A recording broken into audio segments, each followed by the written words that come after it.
Hi, I'm Rich Torrey. Welcome to another Level Up Cartooning. All you need to follow along with me is a pencil and paper. It doesn't get any easier than that, right? Now, before we get started, make sure you hit the thumbs up and the subscribe button as it helps this channel to grow, and hit the bell so you never miss a lesson. Now, as I mentioned last week, you may notice I'm not in my Level Up studio. I'm actually in my living room. That's because my basement, where my studio is, or was flooded and destroyed. And while it's now dry, we've got a long way to go before I can move back in. So, yeah. And between that and my son's wedding, I kind of lost track of the fact that we're in the spooky season, and I've missed out on opportunities to draw some of those spooky, fun subjects that are a part of the lead up to Halloween. So I'm going to try to rectify that today. I've come up with my own version of Homer Simpson as Frankenstein. And before you correct me, I know it's Frankenstein's monster, but Frankenstein is shorter and easier to say, so just humor me, okay? Anyway, I didn't find any exact reference for this version of Homer as Frankenstein, so I kind of came up with my own version. I hope you like it, and I hope you give it a try. I also hope it inspires you to try some other Halloween mashups of your own. Okay, so let's draw.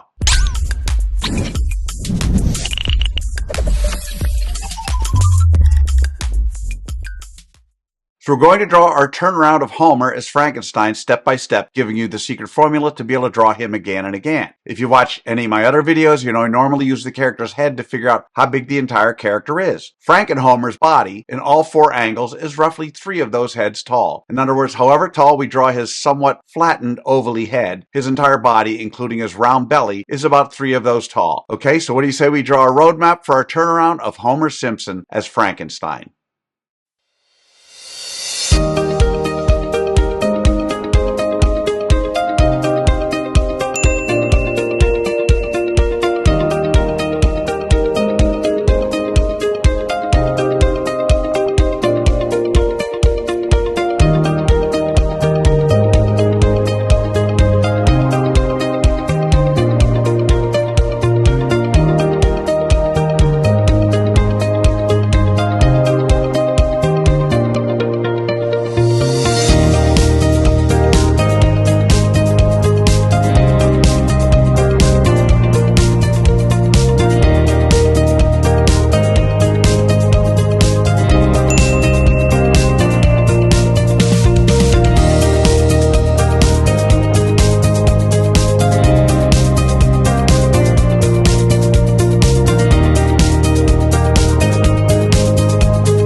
So there's our roadmap of our turnaround of Homer as Frankenstein. Now, before we go on to step 2, I want to give you the layout of a Franken-Homer turnaround using simple shapes for those of you who want to screen grab. Just something to help you when laying out your drawing. Okay, so now we're on to step 2. In this step, we do what I call roughing out the features. I want to remind you that until the third and final step, you want to be drawing as light as possible. As I mentioned at the beginning, I use guidelines to help me to position Homer's eyes, nose, body, and overall pose. But we don't want those guidelines in the final drawing. So you want to draw them light enough to be able to erase them easily. Okay, so let's rough out the features in our turnaround of Homer as Frankenstein.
Okay, so there are the roughed out features of our Franken-Homer turnaround. So now with the roadmap done and the features roughed out, it's time for that final step. In step 3, we get to have fun. We get to draw in the final details of our turnaround of Homer as Frankenstein. And we don't have to guess where to put things because we've already done all the hard work to figure that out. In this step, it's okay to draw darker, but don't press too hard or mindlessly retrace over the lines you've already drawn. The goal is to always draw with an eye on tweaking and improving all the way until the very end. Okay, so let's draw in the details for our turnaround of Homer as Frankenstein.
And that's how you do it. There it is, our turnaround of Homer Simpson as Frankenstein, or Frankenstein's monster, to be more accurate. So how do you think you did? Understand if you've never drawn any version of Homer Simpson before, let alone a turnaround of him as Frankenstein, then you can't expect to have drawn him perfectly. You'll notice I don't spend time coloring our Franken-Homer during this video because I want my lesson to focus solely on the drawing process. Now you have the secret formula, the process for drawing the turnaround of Homer as Frankenstein. And with that, you can draw it again and again. And by all means, color Homer when you're done. I promise each time you draw him, it'll be a little better and a little easier. I also promise the more you work with me, the better you're going to get at all of your cartoon characters. So I'd love to see your turnaround of Franken-Homer. If you can, take a picture and post it on either Facebook or Instagram. And don't forget to include the hashtag #LevelUpCartooning. I hope you had as much fun as I did with this one. Remember to subscribe and thanks for joining me. Until next time, keep drawing, my friends.